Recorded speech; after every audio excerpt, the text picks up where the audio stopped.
Yo everyone, it's Miguel. I'm back with Skilled Success.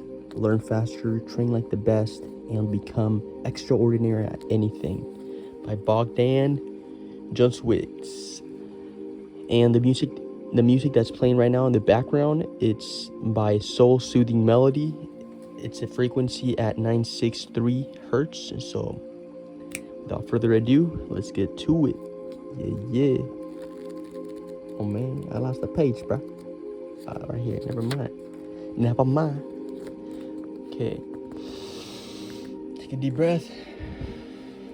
Let's go. You just start off right here. Okay, now it may seem sad to hear about a man who spent his entire life studying the importance of high IQ, only to find that there was little correlation between IQ and success. But his work did actually bring a huge amount of value. He may have set out to prove that those who were born with high IQ, it estimates, place the heritability of IQ between 55% and 77%, go on to achieve more. But instead, he proved the opposite, which, if we really think about it, it is far more empowering conclusion that gives us far greater control over our skill and success. Think about that shit, man. But instead, he proved the opposite, which, if we really think about it, it is a far more empowering conclusion that gives us far greater control over our skill and success. His studies went on to show us that IQ doesn't have much of a correlation to skill or success at all. And no matter whether you have incredibly high IQ or very low IQ, it doesn't really affect your ability to become extraordinary. In another study, a group of researchers studied the IQ of chess masters and found that their IQ is statistically no higher than the IQ of other, less successful chess players. And other studies have been done to show this same trend across other industries, topics, and skills, continuing to reconfirm that higher IQ does not lead to higher skill. Which all means, if you were born with low IQ, you're not by any means genetically screwed, suck at impotence. Literally, dude. Which all means, if you were born with low IQ, you are not by any means genetically screwed, suck at impotence. And if you believe that it's been your high IQ that's giving you the edge in life, it hasn't. Something else is responsible for that, not IQ. However, as you may have realized in term and study, there is one thing that high IQ correlate and link to. Okay, because of how top universities and college just assess applicants' IQ does correlate strongly to your odds of getting into a top school. And as you saw in term and study, a staggering 50% of his high IQ children went to college, compared to the national average at the time of 8%. This may change in the future as colleges catch up to current research, but for now, IQ matters in this situation. Meaning, if you want to get into a good college, then yes, IQ does matter for that. If I'm reading fast, it means that it's not really too important. When I'm reading slow, it means that I'm really digging this shit. But I'm not really digging this part. But let's keep going. Come on. Just like Terman, you may just go on your whole life believing something that, number one, latest research shows is very inaccurate assumption, and number two, may just be holding you back from taking full control of your life and achieving that which you really want to achieve. IQ correlates to your odds of getting into a great college, but it doesn't correlate to skill or success itself. It's why some of the most skilled and motherfucking successful people in the world don't have a high IQ, yet become extraordinary. Furthermore, people who have been debating the importance of not just IQ, but genetics or DNA in general. And since then, research teams have been looking to find specific DNA combinations that link to specific skills. Simply put, they've been looking for the chess gene, the musical gene, or the entrepreneur gene. They are seeking genetical advantages that link to success in certain areas. Yet, after decades of seeking, they are yet to find any specific DNA combinations that link to superior level of ability at particular topics or skills. Yet, after decades of seeking, they are yet to find any specific DNA combinations that link to superior level of ability at particular topics or skills. Plus, if genetics or DNA really correlated with higher levels of skill, then all families, siblings, and twins would have similar talents and abilities, yet they don't. You can take two twins and 30 years later, they'll be vastly different. One may be an incredible artist, the other may suck at art. One may be an amazing creative mind, the other very analytic. Similar genetics, different results. It's because hard work, passion, training, preferences, mindset, deliberate practice, deliberate experimentation, and other factors you'll learn in this book have a far greater effect on skill than DNA, genetics, or IQ ever could. And this doesn't just apply to skill development. It applies to other areas of life as well. For example, health. Particular studies show that your future health is only about 10% controlled. What the fuck is this, man? Go to Wix.com. Okay, guys, don't subscribe to... And set up your store. Yeah, don't subscribe. I'm just kidding, that's my fucking fault. Fuck. In essence, sorry about that, everyone. Let's get back to the business.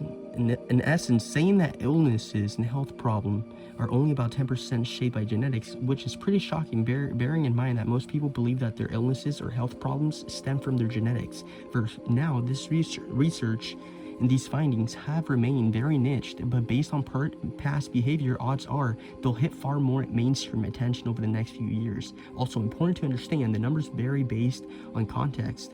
10% is very generic, and researchers are still testing a lot of this stuff to get increasingly accurate data.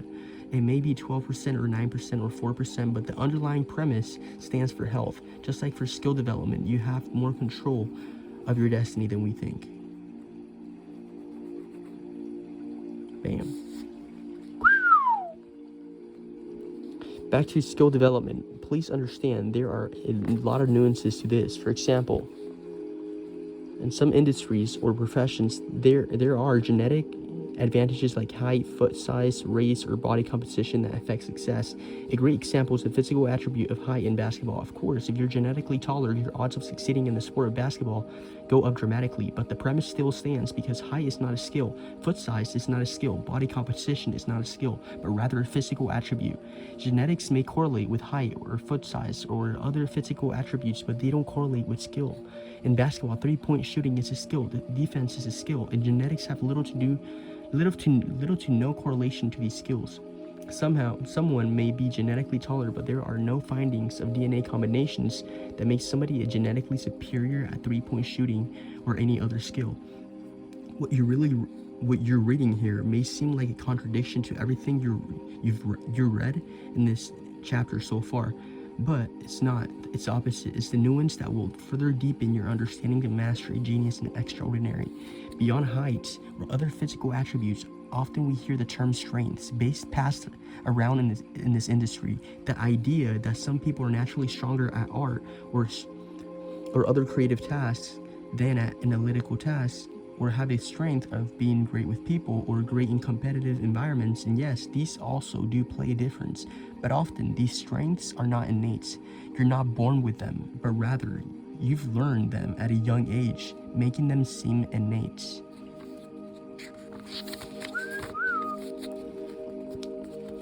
For example, if a child is born into a family of artists and creative minded people, that child is far more likely to become great artistically, right?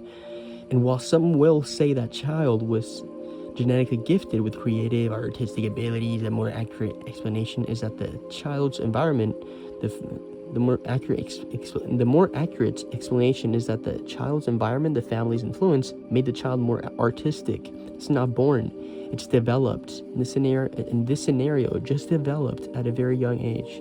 Most of all, I implore you to really understand that even these factors of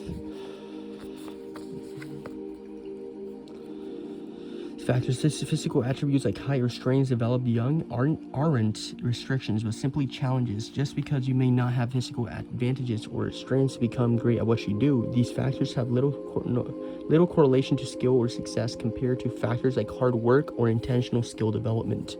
Height doesn't always link to basketball success. There are plenty of tall people who suck at basketball. It gives an advantage, but only as long as the basketball skills are in place, and that's all trainable, which all means one to two things. If you believe you were genetically gifted with particular innate gifts, please know that you weren't.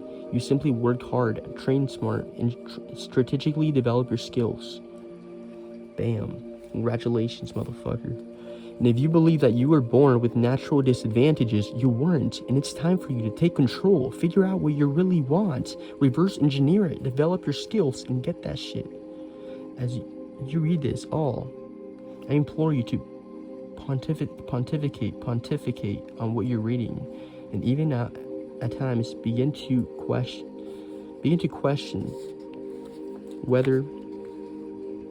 whether you've been buying into some of these misconceptions in the past and how they've affected your life.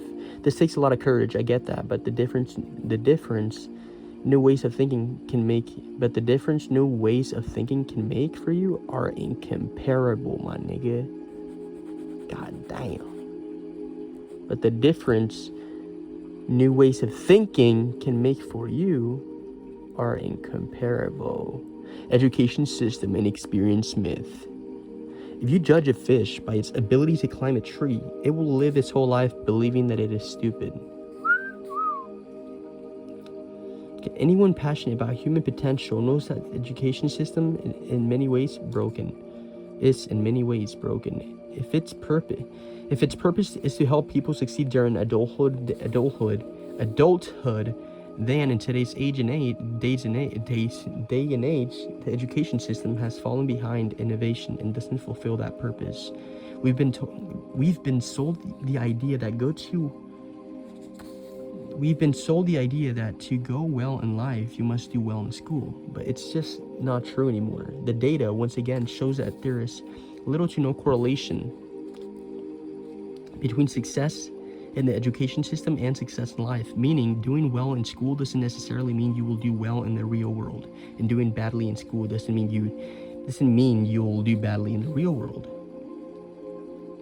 At the end of the day, we've all heard countless stories of people who dropped out or failed at school, yet went on to become wildly successful at what they do.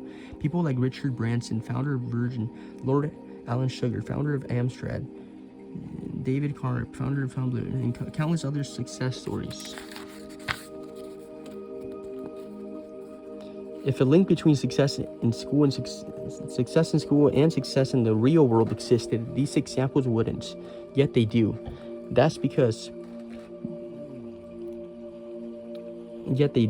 What's best is that these examples are not anomalies, but rather many times the norm. We continually see D and F students doing well, while A students at times struggle.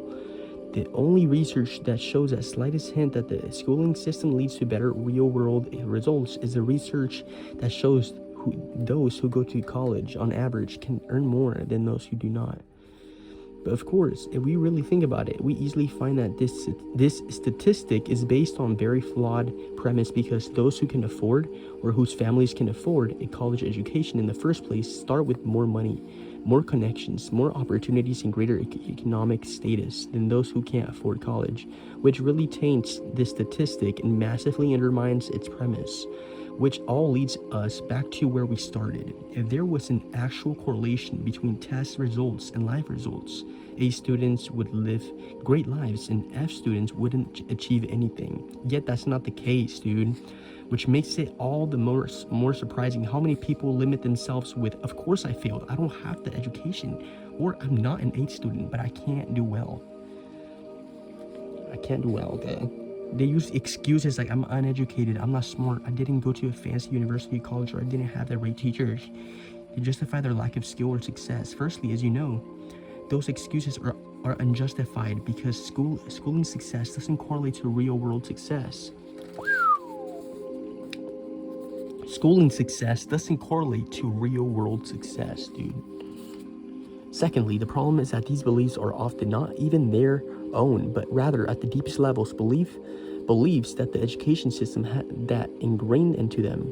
It's shocking to see that the education system has actually managed to get people to believe that without it, they can't achieve any significant success. That without success in the schooling system, people will fail in life is ludicrous.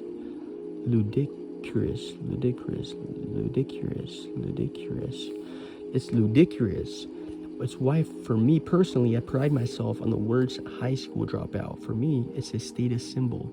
It makes me makes me living, breathing proof. It makes me living. It makes me living, breathing proof to everyone around me what is truly possible without a fancy traditional education. And I believe it's time for all to collectively wake up, realize the data and lack of correlation between the two, and step up into new, higher levels of ownership, knowing that the education system doesn't control your results. You control your results. The education system doesn't control your results. You control your fucking results, bitch. But please understand that I'm not against the education system, and I don't, by any regard, believe that every single person should do what I did and drop out of school. In many ways, the education system is very important, and it really does to do a good job at teaching the basics at a large scale, hundreds of millions of students worldwide. What I've found is that the education system is in many ways flawed, and this opinion has grown rapidly in popularity, particularly over the last few years. It's why we must step into higher levels of thinking, dude, and fucking know that nowadays there are multiple ways to educate ourselves, acquire skills, and gain insights for success, motherfucker.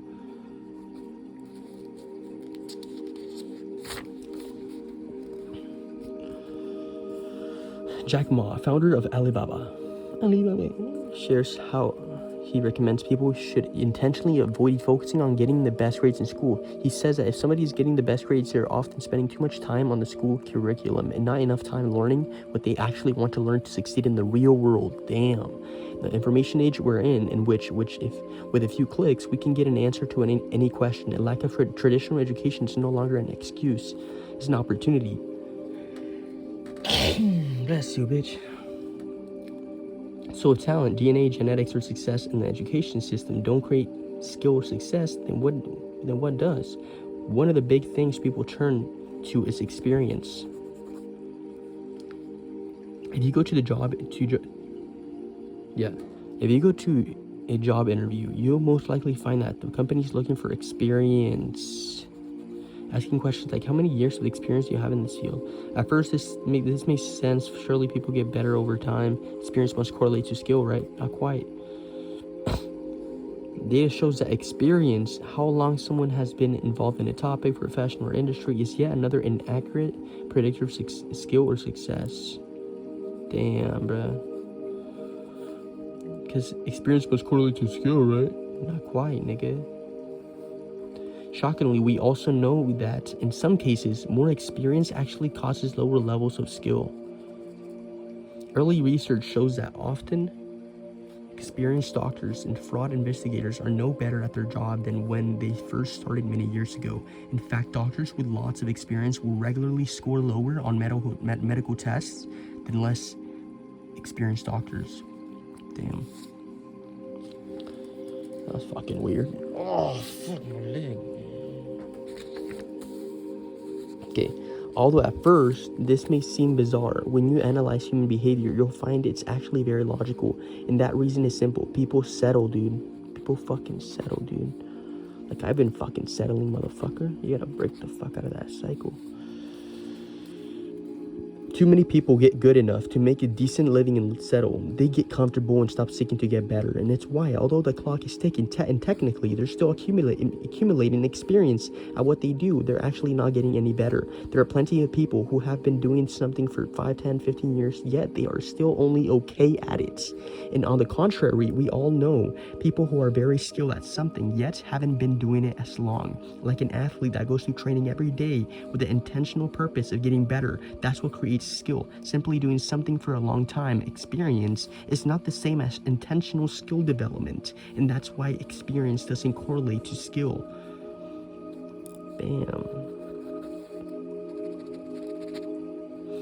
And worse, because of skill degradation over time, their skill doesn't just stay the same, but rather the competencies degrade, and they sometimes get worse. In the words of Low Holtz, in this world, you're either growing or you're dying, so get in motion and grow.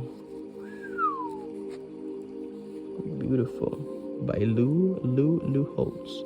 Now, as you read this, especially so if you're reading, what the fuck? Now, as you're reading this, especially so if what you're reading is contrary to your existing beliefs about IQ, talent, genetics, schooling, experience, or skill, your survival instincts may kick in, attempting to protect you. Motherfucker. Intentional fucking. It's about intentional skill development, baby. And intentional purpose. Every day, bro. Have the intention to fucking grow. Have the intention. How are you gonna get better, dude? That's it, baby. Let's go. And as you read this, and as you read particular research and understanding it in this book, you may even be compelled to search the internet in search of examples to contradict this research. That's what I learned to do when I first learned this. And at that time, I believed in the importance of IQ. I trusted experience and thought that talent was innate. And when I first started studying this all, it felt a little like a punch in the face, not physically, but psychologically. It's because, based on what we also know from human psychology studies, often we tie our beliefs and ideas about how the world works into our own identity and self-worth. Damn, dude. Fucking crazy. It's because based on what we also know from human psychology studies, often we tie our beliefs and ideas about how the world works into our own identity and self-worth. And when those beliefs are challenged, it's easy to let our survival instincts, our old reptilian brain, to kick in and fight the new information, which may make us feel good for a moment because it saves us from feeling wrong. Over time, the effects of fighting new awareness are detrimental. Damn. And in those moments, perhaps even now, we must remember it's radically more beneficial for us to overcome this temptation than fighting the new evidence presented. And beyond that, we must remember that our beliefs are so often not even our own. What we believe so often is simply passed down to us from our parents, grandparents, friends, teachers, and others. Odds are there are certain things you believed 10 years ago that today you don't. It's because you are learning, growing, and getting better. And that's what I implore you to do here. Learn, grow, and get better. Bam. Learn, grow, and get better. I challenge you to adapt rather than closing yourself off like a little bitch from this new way of thinking about skill and success. Because although going to the internet and finding examples of Nobel Prize winners with high IQ or people who seem to have innate talent may support our existing beliefs, so often these individuals' examples are not complete. They are just one piece of the puzzle, not the whole puzzle. The information in this book is not just my own. It's in many parts. Based on the backbone of decades of in-depth scientific research, and it's only the most accurate, most recurring findings about success that are shared here. Lastly, these findings, at the end of the day, are actually incredibly supportive. They've consistently conclude that we are in far greater control of our own skills, success, and achievements than we have been misled to believe. An understanding that pushes us to consistently be our very best, which at first may feel tough at the time, but over time it's incredibly freeing to know we are in control of your future and can shape it how we choose. Bam, bitch. Shape that shit how you choose, motherfucker. Which at first may feel tough at the fucking time, but over time, Miguel and everyone else, it's incredibly freeing to know we are in control. It's incredibly freeing. It's incredibly freeing that we know that we are in control over your fucking future. You are in control. You are in control. You are in control. That's it. That's all you have to remember. Repeat those words. You are in control. When we set about accounting for Napoleon or Shakespeare, Raphael, or Wagner, and Edison, or other extraordinary person, we understand that the measure of his talent will not explain the whole result, nor even the largest part of it. No, it is the atmosphere in which the talent was cradled that explains. It is the training it received while it grew, the nurture it got from reading, study, example, the encouragement it gathered from self-recognition and recognition from the outside at each stage of its development. When we know all these details, then we know why the man was ready when his opportunity came, baby. Back in 1990s, and by Mark Twain. I fucked it up right there. Back in 1990, Anders Ericsson went and studied many of the world's highest performers, chess champions, violin virtuosos, star athletes, and others. He identified that it took them 10,000 hours of deliberate practice, focused, intentional skill development to become masterful. This research was then deepened, expanded on, and shared by many like Malcolm Gladwell in his book Outliers, Jeff Colvin in this book Talents Overrated, Daniel Coyle in his book The Talent Code, as well as many others. This research coined the 10,000 hour rule, the rule that states that it takes 10,000 hours of intentional and focused skill development to become a master at what you do. And in many ways, this rule has skyrocketed in popularity and consumer adoption over the years, mainly because it adds a specific benchmark for people to aim for. By putting a number on it, in many ways, this rule moved people away from myths like DNA, IQ, or genetics, and it gave people back control over their own skill. And this rule does, in many ways, correlate to skill and success, but even better, the rule is far from flawless.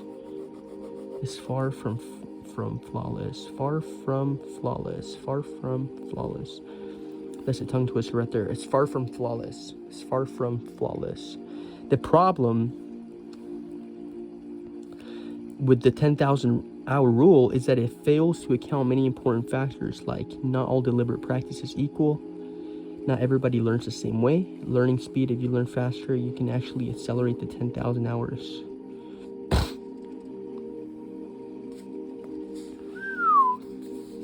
Hence, we must understand the nuance, and that nuance is that yes, 10,000 hours is a great benchmark, but also you can absolutely accelerate that process.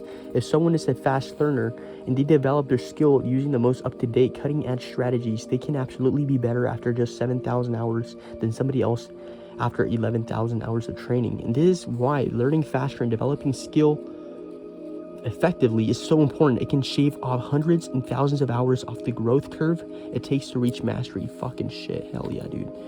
Look, and while that may sound appealing, another outlook is that two people can put in the same number of training hours, yet one person can become 20%, 30%, 40%, or 50% better because they are a greater learner. Learning speed is a crucial metric. Learning speed matters. It matters more than most people ever realize. And once again, it's controllable and trainable. And in future sections, you'll discover exactly how to increase your learning speed to achieve far more, far faster. But for now, it's important that we're on the same page. The purpose of this first chapter was obvious: to help people understand how truly controllable skill is. Damn, bitch. Extraordinary skill isn't something you're born with, it's something you develop. Extraordinary skill isn't something you're born with, it's something you develop. And while it may seem easy, it may be easy to stay in doubt and remain a victim of some of the factors we've discussed in this chapter. I hope this chapter inspires people to step out, move past the misconceptions, and step up into higher levels of potential. Fucking beast. I believe that human potential is near boundless, and both research and historical analytics shows us that it really is. The research is there to back it, but we need to be open to seeing it, which takes courage. It takes courage to rethink beliefs. It takes courage to take full control of our destiny. But I know if you've picked up that book, you either already understand this. Hence, use this chapter as reinforcement and strengthening of those beliefs. You now have new understandings, and mix with courage new beliefs that will support you to become even more extraordinary. With that, we must take control and proceed courageously. Beautiful. Chapter 2 on the next one. Thank you.